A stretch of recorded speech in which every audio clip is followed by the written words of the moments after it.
The splash came out of nowhere, too sharp to be a wave. When the ex-Marine looked over the cliff, he saw a luxury yacht glowing in the dark, and a German Shepherd puppy fighting for its life in the freezing Atlantic below. Someone had thrown it overboard. He dove without thinking and pulled the trembling puppy from the ocean. But once inside his shack, something about the dog didn't feel right. Around its neck was a collar with a tracking chip linked to a powerful maritime security company. And days later, that same puppy led him to something hidden beneath the island rocks, industrial equipment bolted into the seabed where no one was supposed to be working. That's when Elias realized something disturbing. The puppy hadn't just been abandoned. Someone had tried to make sure it disappeared, before it could lead anyone to what was buried under that island.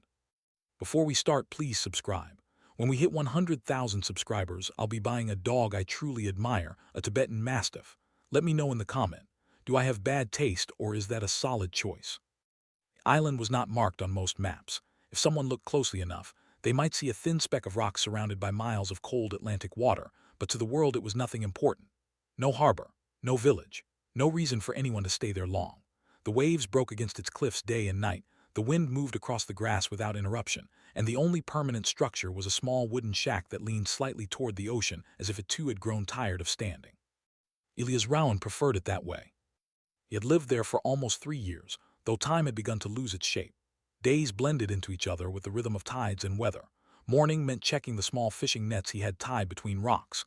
Afternoon meant repairing whatever the sea had broken the night before. Evening meant sitting on the weathered steps outside the shack, staring at the horizon until darkness erased it. He spoke very little. Sometimes entire weeks passed without him hearing his own voice. That silence was not accidental. Elias had come to the island because silence was the only thing that did not ask him questions. Before the island there had been another life, one that still lived in fragments behind his eyes. Desert heat, radios crackling through headsets, boots grinding against gravel in places where every shadow could hide danger.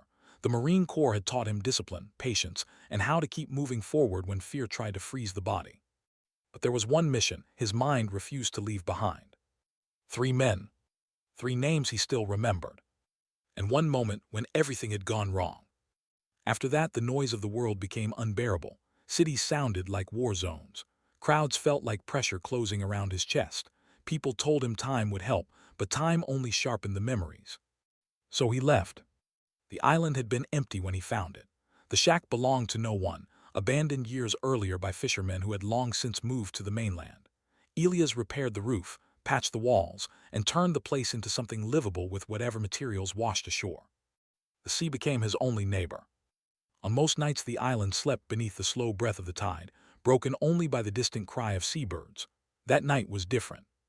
Elias had been sitting outside the shack, watching the moon reflect in broken lines across the water, when he heard something that did not belong there.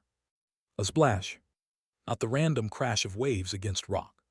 This was sharper. He stood immediately. Years of training had taught his body to react before thought caught up. He moved toward the edge of the rocky cliff, overlooking the narrow channel where deeper water passed close to shore. At first he saw nothing. Then the sound came again. A frantic splash, smaller this time, uneven. Elias scanned the water, his eyes adjusting to the shifting silver light of the moon. Farther out, beyond the dark line of rocks, something moved in the water. He narrowed his eyes. A shape. Small. Struggling. Then he saw the yacht. The vessel floated perhaps 100 meters away, its sleek white body glowing under deck lights. It was the kind of boat that rarely passed near the island unless someone wealthy had decided to explore empty waters for the evening. Music drifted faintly across the sea. Voices. Laughter. Someone on the deck leaned briefly over the railing, then disappeared again.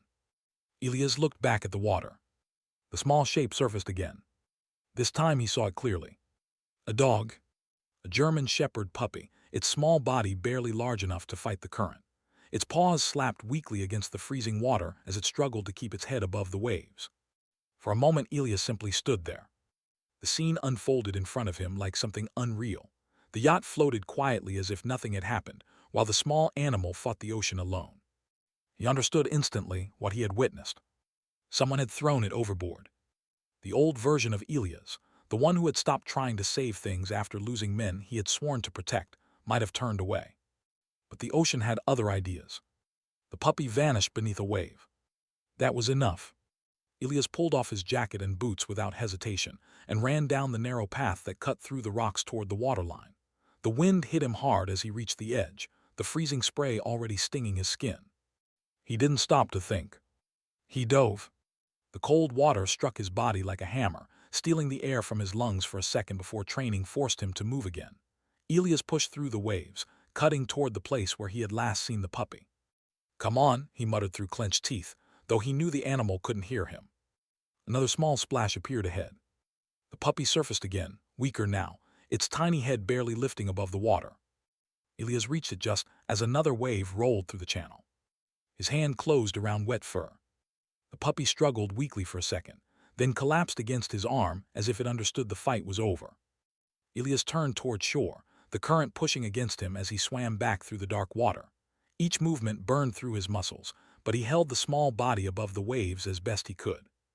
By the time he dragged himself onto the rocks, the puppy was trembling violently. Its breathing was shallow. Elias wrapped it inside his jacket and pressed it close to his chest. Behind him, the yacht was already moving away into the darkness. But Elias Rowan wasn't watching the yacht anymore. For the first time in years, he was holding something that needed him to keep it alive. The wind cut across the rocks as Elias climbed the narrow path back toward the shack, the soaked puppy pressed tightly against his chest inside his jacket. The cold ocean water had soaked through his clothes and boots, and every step felt heavier than the last, but he moved with the steady determination of someone who had spent years ignoring pain when something more important demanded attention. The puppy barely moved.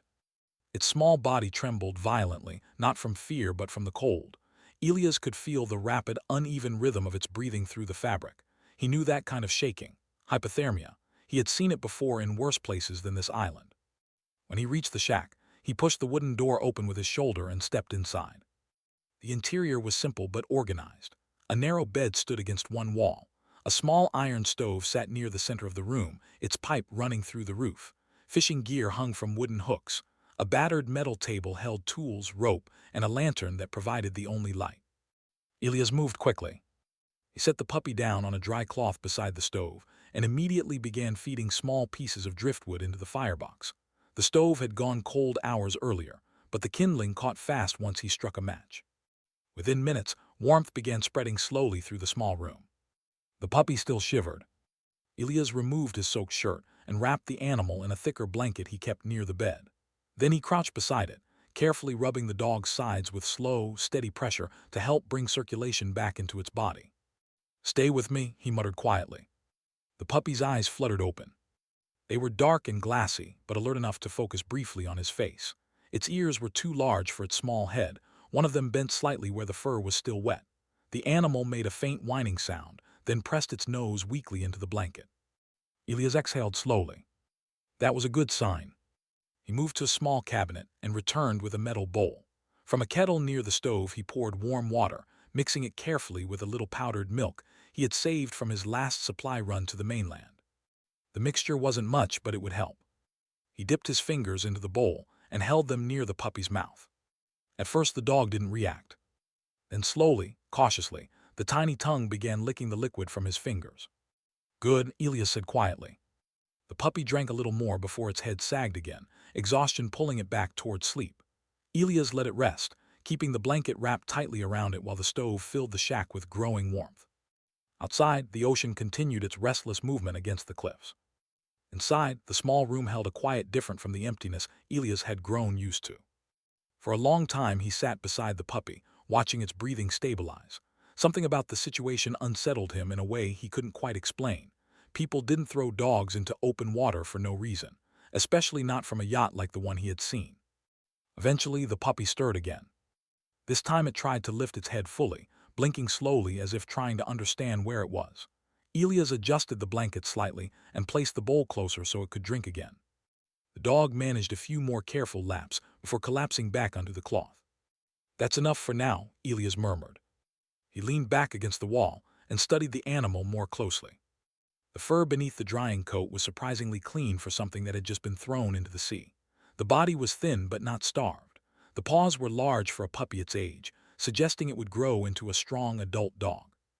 Then Elias noticed something unusual. Round the puppy's neck was a narrow black collar. At first he assumed it was just an ordinary tag holder, But when he leaned closer, he saw the small metallic plate attached to the inside of the collar. The plate wasn't decorative. It looked more like equipment. Elias turned the collar gently. The plate carried a small embedded chip sealed behind a clear layer of resin. Beneath it were printed letters, tiny but readable under the lantern light. He wiped a bit of water away and leaned closer. Veldraxis Holdings, Maritime Security Division. Elias stared at the name. Veldraxis. Even on an isolated island, he had heard of them. They were one of the large private companies involved in maritime protection and offshore operations. Their ships moved through shipping lanes all over the world. Why would a company like that throw a dog into the ocean? He turned the collar again. The chip looked like a tracking microchip, the kind used for trained service animals or specialized security dogs. That meant the puppy hadn't been abandoned accidentally.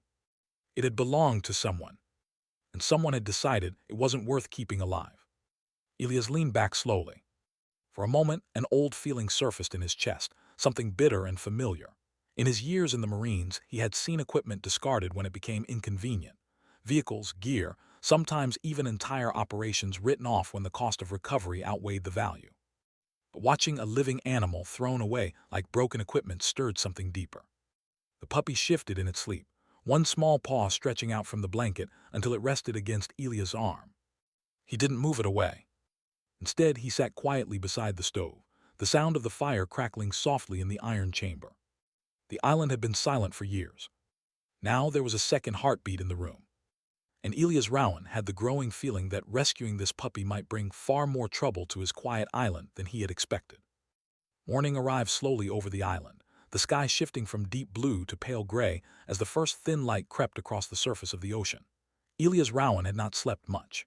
He had remained near the stove most of the night, feeding the small fire and checking the puppy's breathing every few minutes the way instinct had taught him years ago in far harsher places.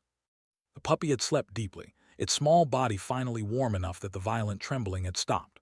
Wrapped in the thick blanket, it had curled against the side of the stove, breathing in slow, steady rhythms that eased the tension in Elias' chest more than he expected. When the sun began climbing over the horizon, the puppy stirred. Its ears twitched first, then its eyes opened slowly, blinking at the unfamiliar wooden ceiling above it. For a moment the dog seemed confused, its small nose twitching as it tried to process the scent of the room. Then it noticed Elias. The puppy lifted its head weakly and studied him with quiet focus. Elias crouched beside it. "Morning," he said quietly. The puppy gave a soft whine, not fearful, more like a question. It tried to stand, but its legs were still weak from the cold water and the long night. Elias placed one steady hand against its side to keep it from collapsing. "Easy," he muttered. "You're not running anywhere today." He poured more warm milk mixture into the bowl and slid it closer. This time the puppy did not hesitate. It lowered its head and began drinking slowly, its tongue moving in careful laps while Elias watched. The strength in the small body was returning. After finishing the bowl, the puppy lifted its head again and looked around the shack, taking in the strange space. The stove, the fishing gear, the rough wooden walls, the narrow bed. Then it looked back at Elias. Something passed between them then, something simple but unmistakable. Recognition. Not ownership, not training. Just the quiet understanding that the man sitting in front of it had been the one who pulled it out of the freezing ocean. Elias reached down and scratched behind the puppy's ear. "You're tougher than you look," he said. The puppy's tail gave the smallest wag. It was the first sign of life beyond survival. Later that morning, Elias stepped outside to check his fishing nets along the rocks below the cliff. The island air carried the sharp scent of salt and seaweed as always, but his attention remained divided. For the first time in years, he found himself glancing back toward the shack more often than toward the horizon. When he returned an hour later, the puppy had managed to crawl halfway across the floor. It had discovered a loose rope hanging from the table and was chewing on it with determined enthusiasm. Elias stared for a moment. The animal had nearly died in the ocean only hours before, and now it was already exploring the room like it owned the place. He shook his head slightly. "Guess you're staying," he muttered. The words came out more naturally than he expected. Over the next few days, the puppy's recovery accelerated quickly. The warmth of the stove, regular food, and rest worked together the way Elias had hoped. By the second day, the dog could walk across the room without stumbling. By the third, it had begun following Elias outside whenever he stepped out of the shack. The island fascinated it. Everything was new. The wind, the crashing waves, the endless open grass, the smell of fish nets and driftwood and salt. The puppy chased seabirds that flew too close to the ground, though its short legs never came close to catching them. It barked at the tide as if the ocean itself were a giant animal it hadn't yet figured out. Elias found himself watching the dog more often than the water. One afternoon, while the puppy slept beside the shack door, Elias sat at the metal table inside studying the collar again. The small microchip plate still bothered him. Veltraxis Holdings. He had seen their ships before during supply trips to the mainland. Massive vessels carrying private security crews and equipment. Companies like that did not abandon trained animals unless something had gone wrong. He ran a finger along the chip again. Why throw the dog overboard instead of simply removing the collar? The question stayed with him the rest of the day. 3 mornings later, Elias noticed something new. A boat approached the island. He saw it first as a distant shape cutting across the water beyond the cliffs. It wasn't large like the yacht from that night, but it moved deliberately toward the island rather than passing by. Elias stepped outside. The puppy followed immediately, tail wagging as it trotted beside him. As the boat drew closer, Elias could make out a single figure standing near the front deck, scanning the shoreline with binoculars. The boat slowed near the rocky edge of the island. Moments later, a woman climbed onto the narrow landing area used by fishermen years ago. She carried a backpack and camera equipment slung over one shoulder. The puppy barked once. The woman turned toward the sound and froze when she saw Elias standing on the cliff path above her. She raised one hand slowly. "Elias Rowan," she called. Elias narrowed his eyes. Very few people knew he was here. The woman climbed the path carefully until she stood several meters away. Her hair was tied back against the wind, and her eyes carried the focused look of someone used to chasing difficult stories. "My name is Mara Bennett," she said. "I'm a reporter." Elias said nothing. Mara glanced down at the puppy sitting beside him. "Well," she said slowly, "looks like you found the same problem I came here to investigate." Elias looked back toward the ocean. "Veltraxis," he said. Mara nodded once. "Yes." Then she looked at the island behind him. Elias did not trust reporters. It had been true long before he came to the island. In his previous life, he had watched cameras arrive after disasters, watched stories twisted into headlines that never quite matched the reality of what had happened on the ground. So when Mara Bennett introduced herself, Elias did not welcome her into the shack.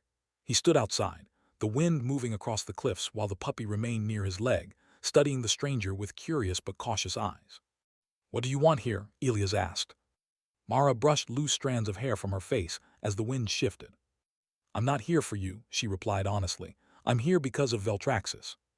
That name hung in the air for a moment. Elias glanced down at the puppy. The black collar was still around its neck, though he had loosened it slightly as the dog regained strength. "You've seen their ships before," Mara continued. "Once," Elias said. She nodded.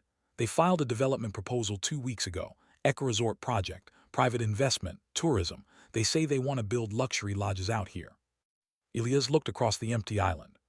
There were no roads, no docks, no infrastructure, only rock, grass, wind, and water. The idea of tourists walking across these cliffs felt strange enough on its own. "You believe that?" he asked. Mara gave a small smile. "Not even a little." She crouched slowly and extended her hand toward the puppy, letting it sniff before touching it. The dog stepped forward, sniffed her fingers, then returned to Elias. "That dog came from one of their vessels," she said quietly. Elias said nothing. "I've been tracking Veltraxis operations along this coastline," Mara continued. "Ships moving at night, equipment transfers that don't match the resort story." She stood again. "Something else is happening here." The wind shifted again, carrying the distant roar of waves smashing against the lower rocks. Elias had lived on the island long enough to understand its geography better than any map. He knew where the cliffs dropped sharply into deep water and where narrow channels cut between rock formations below. And there was one place where the puppy had recently developed an unusual habit. A narrow stretch of rock near the western side of the island. The dog often wandered there during their walks. "Come with me," Elias said. Mara followed without hesitation. The path toward the western cliffs wound through low grass and uneven rock. The puppy ran ahead, stopping occasionally to glance back at them as if making sure they were still following. After about 15 minutes, they reached the area Elias had been thinking about. The tide was beginning to rise. Below them, waves crashed against a cluster of sharp rocks that formed a narrow crevice leading into the cliffside. It was a dangerous place, especially during high tide. The puppy ran toward the edge, barking excitedly. "Hey, careful," Elias muttered. The dog stepped too close to the wet stone. Its paw slipped. Before Elias could react, the puppy slid down the incline toward the crevice where seawater surged between the rocks. Elias moved instantly. Years of training took over again as he rushed down the slope, grabbing the dog just as another wave crashed into the narrow channel. The water surged around his boots, cold and powerful enough to knock a man off balance. He pulled the puppy against his chest and braced himself against the rock wall. "Easy," he said quietly, steadying both of them. The puppy whimpered once but quickly settled in his arms. Then Elias noticed something strange. Bolted directly into the rock beneath the waterline was a metal casing. It did not belong there. He crouched lower, pushing aside the surge of water long enough to examine it more closely. The device was cylindrical and secured with heavy industrial brackets drilled directly into the stone. Several thick cables ran from the casing into the deeper water beyond the crevice. Mara climbed down behind him. "What is that?" she asked. Elias wiped salt water from the metal surface. A small panel displayed blinking indicator lights. He frowned. "That's not resort equipment." Mara leaned closer. "What do you mean?" Elias studied the device again, then the cables disappearing into the sea. "Seismic sensor array," he said. Mara blinked. "You're sure?" Elias nodded slowly. "In the Marines, we trained alongside offshore engineers sometimes. That's a drilling sensor. It measures vibrations under the seabed." Mara looked out toward the horizon, where the open ocean stretched endlessly. "They're testing for minerals," she said. Elias stood slowly, still holding the puppy. "That resort story," he said quietly. "Cover?" Mara stared at the device again, her expression changing as the pieces began falling into place. "If they're testing subsurface deposits," she said, "this island isn't the destination. It's the access point." The puppy barked once, as if sensing the tension rising between the two humans. Mara looked up at Elias. "This is illegal." He nodded. "They know that." She pulled a small camera from her backpack and began taking photos rapidly. The blinking lights of the device reflected in the lens. Elias looked down at the puppy again. 3 days ago, someone had thrown this dog into the ocean. Now it had just led them directly to evidence that could expose a massive corporate lie. He looked back toward the open sea. For a long moment after the discovery, neither Elias nor Mara spoke. The tide continued rising slowly around the rocks, the cold water pushing against the metal housing of the seismic sensor array as if the ocean itself were trying to hide it again. The blinking indicator lights reflected faintly against the wet stone before disappearing beneath another wave. Mara lowered her camera. "This changes everything," she said quietly. Elias climbed back up the rocks with the puppy still held against his chest. The dog had stopped trembling now, but it stayed pressed close to him as if sensing that something serious had just unfolded. When they reached the safer ground above the cliff edge, Elias set the puppy down. The dog shook the water from its fur, then trotted a short distance ahead before turning back toward them. Its tail wagged once as if asking whether they were coming. Mara watched the animal. "You realize," she said slowly, "if that dog hadn't slipped down there." Elias nodded. "We never would have seen it." The truth of that sat between them like a weight. Valtraxis had hidden the equipment where few people would ever look. The rough rocks, the dangerous tide patterns, the remote location of the island itself, all of it worked together to keep the installation invisible. But the puppy had changed that. Back inside the shack, Mara spread her equipment across the metal table while Elias fed the stove again. The small room felt even tighter now with the knowledge of what was happening beneath the island's waters. Mara reviewed the photos carefully. The sensor array, the bolts drilled into the rock, the cables disappearing into the sea. "It's enough," she said. "Enough for what?" Elias asked. "Enough to prove they lied." She looked up at him. "But proving it publicly is another fight." Elias leaned against the wall, arms crossed. "I'm not interested in fights." Mara gave a tired smile. "You already started one the moment you saved that dog." The puppy had settled near the stove again, chewing on the same rope it had discovered days earlier. For a moment Elias watched it quietly, remembering the night he had pulled the small body from the freezing water. Someone had thrown it away. Discarded like broken equipment. Just like the microchip suggested. "What happens next?" Elias asked. Mara reached into her bag and pulled out her satellite phone. "We call someone who knows how to use evidence like this." Within an hour, the signal carried their discovery far beyond the quiet island. The man who answered the call was named Thomas Hale, a high-profile environmental litigator known for dismantling corporate cover-ups that others considered untouchable. Mara explained the situation quickly while Elias listened from across the room. The conversation lasted 20 minutes. When Mara finally ended the call, she looked at Elias with a small grin. "He's taking the case." Elias raised an eyebrow. "Just like that. He's been looking for a way to challenge Veltraxis for years." She tapped the camera. "And now we handed him the proof." The legal battle that followed moved faster than Elias expected. Within days, federal investigators arrived by helicopter, landing awkwardly on the flat grass near the shack. Divers inspected the underwater installation and confirmed exactly what Elias had suspected. The island wasn't meant to host a luxury resort. It was a staging point for deep seabed mineral extraction, a project Veltraxis had secretly begun testing months earlier. The eco-resort proposal had been nothing more than a convenient disguise. News of the discovery spread quickly once Mara published her investigation. Photos of the hidden drilling sensors circulated across media outlets, accompanied by satellite images and internal documents that Thomas Hale forced into public record through court filings. Veltraxis denied everything at first. Then the evidence began piling up. Within weeks, government regulators halted all operations tied to the company in the region. The illegal seismic testing alone carried severe environmental violations. And the island itself, it became something unexpected. Protected. The courts formally recognized the surrounding waters as a marine conservation zone, permanently blocking any future drilling or commercial development. Elias watched the announcement on Mara's laptop one quiet afternoon, while the puppy slept beside his boots. The island would remain untouched. For the first time since arriving there, Elias felt something shift inside him. Not the emptiness he had carried since leaving the Marines. Something else. Purpose. Mara eventually returned to the mainland to continue her reporting.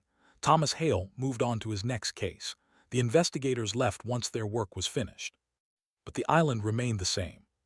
The wind still swept across the cliffs. The tide still carved the same patterns through the rocks below. And Elias Rowan still lived in the small wooden shack near the shoreline. Only now he was not alone. The puppy had grown quickly during the months that followed. Its paws grew larger, its legs stronger, and its instincts sharper with each passing week. Elias named the dog Coda, a name that had surfaced unexpectedly from an old memory of a place he had once served overseas. Coda followed him everywhere. Across the cliffs, down to the fishing nets, through the narrow grass paths that cut across the island. Sometimes Elias trained the dog the way he remembered from military working dog units, basic commands, signals, movement drills. Coda learned quickly. But most of the time, they simply walked the island together. One evening, months later, Elias sat outside the shack watching the sun sink into the ocean. Coda lay beside him, head resting on its paws as seabirds circled overhead. The silence returned again, the same quiet he had come to the island to find. But it no longer felt empty. Coda lifted its head suddenly and looked out across the water. Elias followed the dog's gaze. For a moment he imagined the luxury yacht from that night, the people who had thrown the puppy into the sea believing no one would ever know. They had been wrong. Elias scratched behind Coda's ear. "You picked the right island," he said quietly. Coda's tail thumped once against the wooden steps. And for the first time in years, Elias Rowan no longer felt like something the world had thrown away.